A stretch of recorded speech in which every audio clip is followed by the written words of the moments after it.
Welcome to the Dairy Digest. I'm Dr. Jackie Borman. In today's episode of the Purdue Dairy Digest, we will be discussing why there is so much cheese in storage. You may have heard that there are stockpiles of cheese that are held in warehouses around the United States. Cheese definitely has a longer shelf life than fluid milk, so it is used to store milk when demand is lower, with the hopes of selling that cheese as demand increases. As of September 2018, this cheese in cold storage around the U.S. amounted to almost 800 million pounds. Or another way to think about it is that is enough cheese for every person in the U.S. to get a 2.5-pound block of cheese.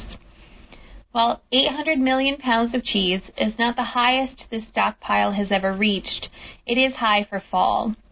Usually we see demand in fall pick up, so stockpiles are reduced. We have not seen a significant drop yet this year. Some of the reasons for the increases in cheese stockpiles go back to higher levels of milk production from a slightly larger dairy herd population.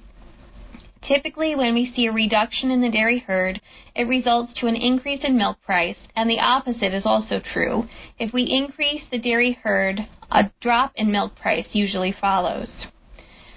For the past 4 years, we have maintained the herd size and even increased some cows up to approximately 9.4 million and have seen sustained lower milk price as a result. Some economists estimate that it would take 100,000 to 150,000 cows to leave the U.S. dairy herd in order to improve milk price. This number of cows represents about 1.5% of the cow population. In order to truly reduce the herd size, we also need to address the surplus of heifers. Farms have improved reproduction and management and are getting more heifers per year. Heifers are also being added because of increased use of sex semen. There are several strategies that farms can continue to use sex semen on their top cows and heifers and breed the bottom portion of their herd to beef in order to not contribute to the dairy population.